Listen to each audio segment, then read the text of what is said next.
Doris and Alex, please. I knew it. I was waiting for the slide to see where I should sit, which side, so I've screwed that up already. But nobody can get confused anymore now, so that's okay. I know, exactly. So that's Alex, and I'm Doris, and we're only going to chat for about 5 minutes. But Alex is really incredible, and we, unlike Xiantian, we've only met each other yesterday.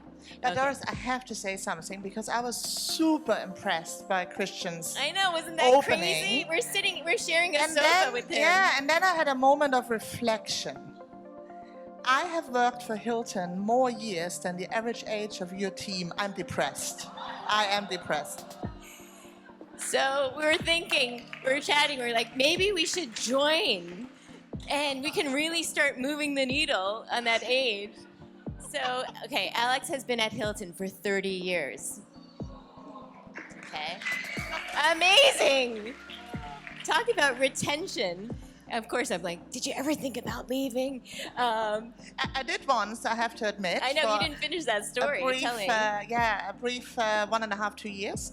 But obviously then managed to, be asked to come back, and the rest is history. And I think the exciting part of being part of a company that has 104 years history is the fact that when you move around, and again, I couldn't agree more with the fact that if you gain experience internationally, it's super powerful, and it gives you a very different perspective on your decision making, on your entire leadership approach, I think. And I'm German on top of it, so it's a match made in heaven.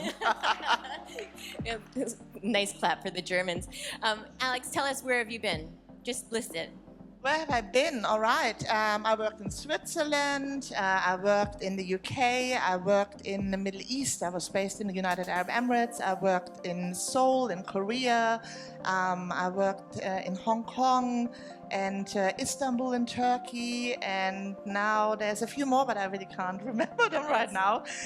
Yeah. But you said something amazing. You've been in Asia before, about 20 years ago. Correct. And when the opportunity came up to come back, which was 2 years ago, you were excited to come back to Singapore. Yeah, no, absolutely. I think 20 years ago when I lived and worked in both Seoul and in Hong Kong, I didn't have family. I always traveled throughout Southeast Asia, and I thought, if I ever get the opportunity to work in Southeast Asia, I will jump at it. And then I did have to jump with my husband and now 2 young daughters, but they were up for it. And we're super happy to be in Singapore now. Fantastic.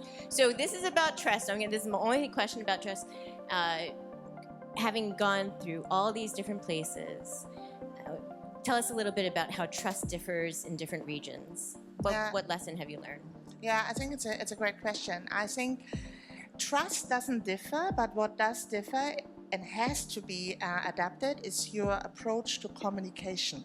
And I think it was very well said earlier, right? It's about actually communication having to build and create understanding, right?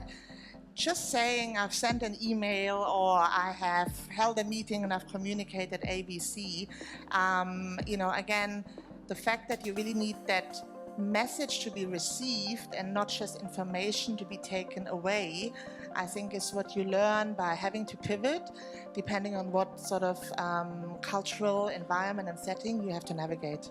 That's wonderful. One other thing that you tidbit, quick, you said to me, active listening and active questions. Yeah, and I think active listening, again, we just heard that as well from the colleague from Adobe. But I think for me, what I've really learned, especially as we put at Hilton a huge emphasis, and it really aligns with my personal values, on being inclusive. That means you have to sometimes invite views and opinions. You have to really get those that maybe tend to be more quiet, tend to be holding back a bit more. You have to get them to really use their voice. You have to sort of find the right setting. Sometimes that's not on the meeting table. Sometimes that's maybe a sidebar conversation. But I think it's about that sensitivity of making sure that every voice matters and does come to the table. And you have to ask sometimes and create the environment, right, that people feel comfortable. I love that. So I'm going to set you up here a little bit. Okay, the time is out, I think. Yeah, Over, finished? obviously, no. The Hilton's an obviously great place to work. You've been there for 3 decades. You created that. You're the architect of that great place to work. But I gotta set you up here. Isn't Singapore a great place to work?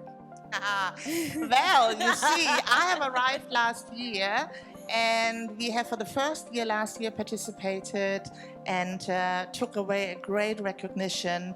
But listen, I would love to take the credit for this, but it's actually not ever one person. It's always a team, right? And I think it's about, yes, role modeling, definitely. And I think we heard that throughout a lot of the talks. It's about role modeling, it's about walking the talk. But by the end of the day, it's about really creating that environment that everyone can be authentic, that it's, okay to have courageous conversations. And it's something that I hammer home hard all the time. I want my team to challenge the status quo, right? Because otherwise things get, sort of too monotone, probably, again, a standstill, which is never acceptable in business. And I don't think it's acceptable as a person. Life's learning, right? So, yeah. Absolutely. We hope you stay. Welcome back to Asia. I want to ask everybody here because I think that, it is a great place to work. Singapore is a great place to work, right? Yes. Thank you. Wonderful. Thank you, Evelyn. Thank you. Great. Let's go. Thank you so much, Doris and Alex. Thank you.